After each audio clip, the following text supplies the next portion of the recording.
Speaking of propaganda, let me show you some of the pro-Palestinian, anti-Israel tosh that the ABC delivers at your expense. This is a video post made by their so-called global affairs editor, Tingle, a long-time press gallery reporter and the ABC staff-elected board member, no less.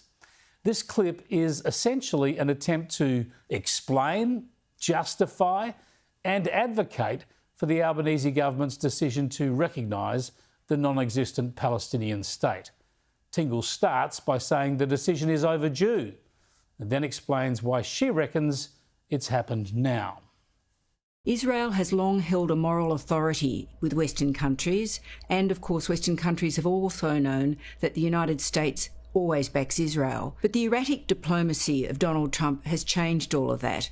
Other Western countries are now saying we've got to get on with things without him because we just don't know where he's going to go next. So we've seen a change in Western countries' views of Israel, as well as the change in Israel produced by the very far-right government led by Benjamin Netanyahu.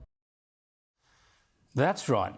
Even though Tingle reckons this move is overdue, she somehow blames it, if that's not too much of a paradox, on the left's bogeyman Donald Trump and their other hate figure, the Israeli Prime Minister. Yes, the left apparently has been pushed into action only by the overreach of right-of-centre politicians, or far-right, as they would put it. This is a level of political and foreign policy analysis that belongs in the university bar, or maybe on a march across the Sydney Harbour Bridge. But it gets worse. Tingle claims the Arab world is pressuring Hamas to disarm. Well, that's working pretty well, isn't it? And she also cites domestic pressures. Pressure's obviously been building at home to recognise Palestine amongst people distressed by what they've been seeing in Gaza. What's happened, though, to bring it about so quickly in the last couple of weeks? After all, the Prime Minister was saying just at the end of July that recognition wasn't happening anytime soon. Two things have happened in the last few weeks which have really changed the landscape. One of them is the spectre of mass starvation in Gaza and the pictures of small children dying of starvation. The other thing that's happened, of course, is that Benjamin Netanyahu has signalled he wants to escalate his attack on Gaza and move into Gaza City, which is one of the last areas of Gaza that has not been completely destroyed to date. Yep. There it is, Hamas propaganda. What an echo loop this is. The ABC amplifies Hamas propaganda, then they cite the reaction to that propaganda as justification for the disastrous foreign policy moves that they back. Shameless. Tellingly, Tingle admits this whole move is not about finding a workable peace, but rather about putting pressure on Israel to end the war, that is, to stop pursuing Hamas and leave the Islamist extremists in charge. But get this, I can't quite believe this. And while it makes me angry, it mainly just leaves me feeling so sad and so despondent.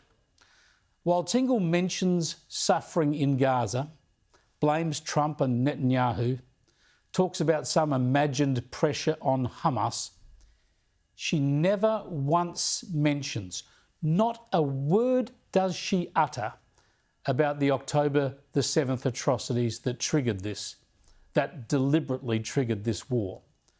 No word about families slaughtered, no reference to young girls raped and butchered, not from Tingle a single phrase about the little boys taken as hostages with their mother and then killed.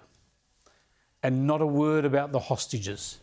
Not a single mention of hostages taken, raped, murdered, tortured, starved, and still held to this day, almost 2 years on. That's the political left for you. They masquerade under the banner of claimed humanitarian concerns, but so often they show none of it, at least not to Israelis and Jews, because they prefer political sides and ideological battles over any regard for the facts, human rights and common decency.